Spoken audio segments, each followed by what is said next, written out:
Hey, MarkKing here, and here's a story that I try to stay away from. Um, again, I like journalism. The way it's currently constructed, it's not journalism. So it's good to see when woke companies get what they kind of deserve. Vice Media to lay off 155 staff in the latest hit to the media world. Again, I probably know a bunch of people who work at these places, haven't kept up in years, former colleagues, former schoolmates, and people who studied this craft. So while it's sad, it's also look, companies rise and fall as they should, and this allows opportunity to others who may deserve it. Sometimes they may not deserve it. Okay, as a man, we find that when you get a little old in life is, look, sometimes life isn't fair. All right, like, hey, look, I believe I'm smarter than most people. I believe I worked hard than most people, harder than most people, but sometimes just things just don't happen. It's good for people to understand this in life. When you truly accept these things, you kind of accept the bad things that might happen in life. And it helps you deal with things. The acceptance helps you deal with things. That's why I choose to look at these things. Anyway, um, let's just read a little bit. This is from Adweek. I'm not too familiar. It's by Scott Nover.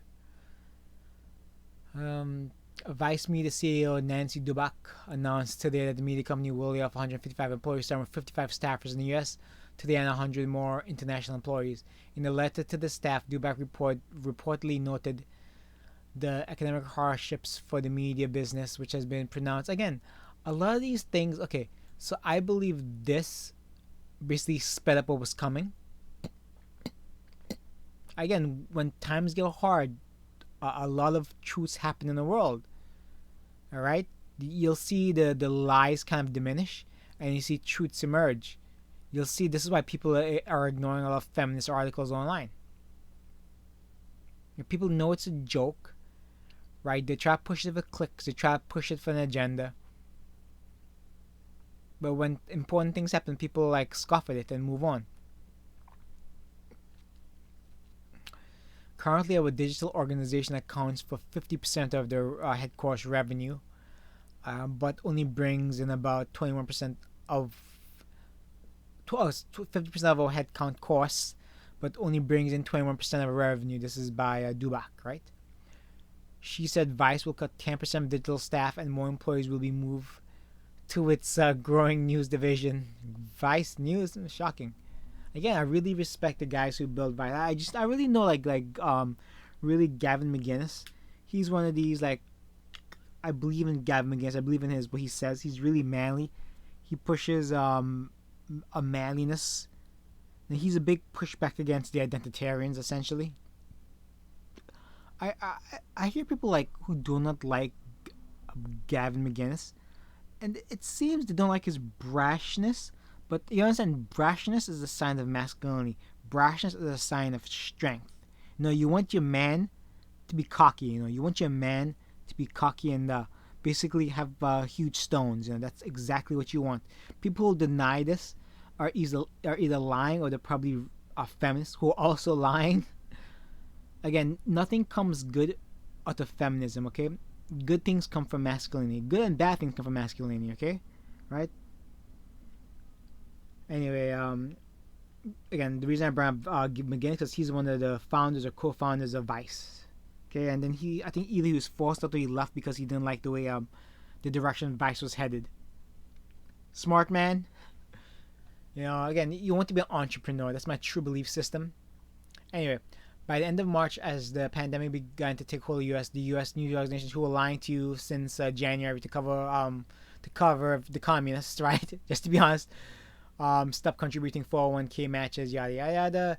Dubak said the pandemic has intensified tensions between publishing and advertising. Of course, advertising is, well, because they're not getting paid by the public, and they can't really afford to pay the ad revenue, unfortunately. We are seeing the return from the platforms benefiting and making money from our hard. We aren't seeing the return. Sorry, Dubak said. Now, after years of this, again, if these people believe in socialism so much, why don't they cut their own salary and pay everybody the exact same salary in the company? Because they don't believe it. They just believe everybody below them should do that, not them themselves. Total ad revenues for Google's parent company Alphabet, for example, reached Google's Google. Anyway, yada yada. Anything more interesting? Recently published workshop programs. Claiming should. All right, moving on. Vice also did not agree to make further cuts from executive, of course, according to unions. Well, again, unions are for the pro people, for the pro employees, but unions themselves are kind of shady. All right. Vice's layoffs come on the heels of many other media companies that have done the same in weeks. This week alone, digital news publisher Quartz fired 80 employees. Condé Nast laid off 200 employees, and BuzzFeed News, thankfully, news shut down in the UK. You know, a lot of these, because again, when I graduated college, you try to work different places. All these young companies try to hire young, intentionally young, but also intentionally naive people. They aren't sure what they're really getting into, right? So this is how you see a lot of Ponzi schemes. It goes at it employs a lot of young people who just graduate college because what they're looking for is a big break, and they basically name on the resume. Okay, this is why I believe what BuzzFeed was also. They employed young naive people who were indoctrinated, and here we are. You know, and these are the outcomes of work articles and years of publishing trash. When I think of the name BuzzFeed, I don't think of anything beyond like soy boy videos. I haven't watched a BuzzFeed video in probably like 5-6 years. You know, and probably I'm like probably in the majority in terms of like people who just simply like screw this, who kind of like woke up from that from the slumber we're in for a long time, and recognize what companies like Vice and BuzzFeed were and are. All right, leave it there. That's it. Share, save, subscribe, thumbs up. Hope you enjoyed. Bye.